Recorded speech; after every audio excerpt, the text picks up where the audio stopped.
Hi guys, I'm going to show you how to make lasagna soup. This is delicious. Both my boys saw this on the menu for tonight and they were excited to have it for dinner because it's really good.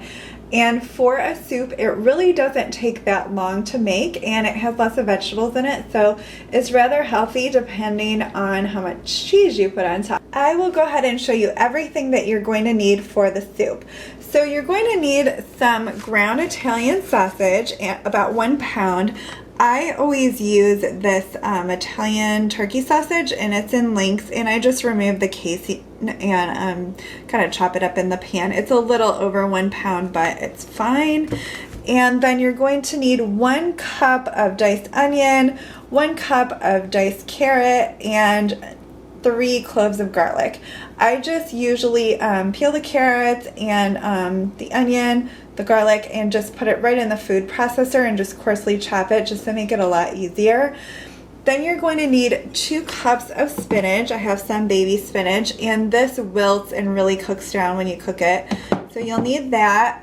You're going to need 1 cup of pasta. Usually in lasagna soup, the recipe calls for the mini bow tie pasta. I am actually using this brown rice shell process, so you can use this if you have to eat gluten. You'll need 1 quart of chicken broth, so 4 cups of chicken broth. You're going to need 1 15-ounce can of tomato sauce, and then 1 14.5-ounce can of diced tomatoes. If you want, you can just get like the Italian diced tomatoes with basil and oregano in them. This is just, I just had the plain ones on hand, so I'm going to add about a half teaspoon to a teaspoon of oregano, a half teaspoon to a teaspoon of basil, and then the recipe also calls for a half teaspoon of Italian seasoning.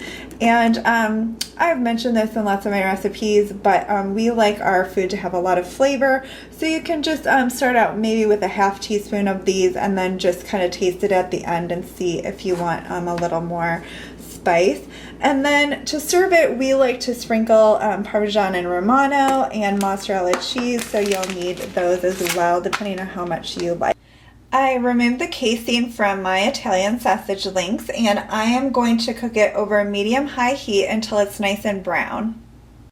My Italian sausage is nice and golden brown, and I'm going to add the carrots, onions, and garlic that I coarsely chopped in my food processor, and then I'm going to cook it for another 6 minutes.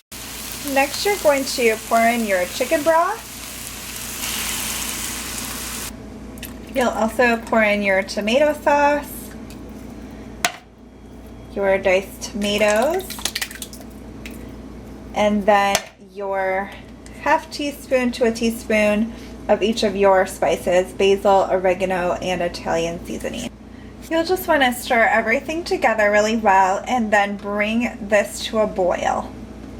Once your soup comes to a boil, you're going to turn down your heat and pour in your 1 cup of pasta, and you're just going to simmer that for about 10 minutes or so until your pasta is nice and tender.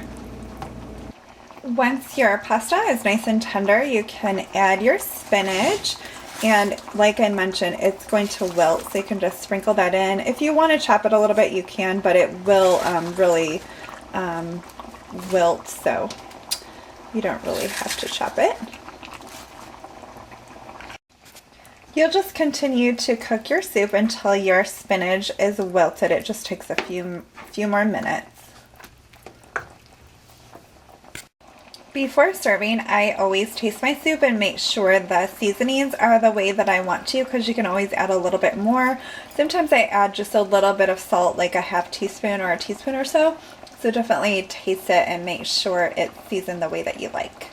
This is what your soup will look like when it's finished. We like to serve our lasagna soup with Parmesan and Romano cheese and mozzarella sprinkled on top, and then The cheese melts into the soup. It's really delicious.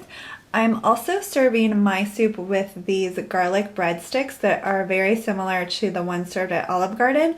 And I've already recorded this video, so I will post the link to that in case you would like to serve your lasagna soup with the garlic breadsticks. So I hope you enjoyed this recipe. Feel free to comment below. Thanks so much for watching.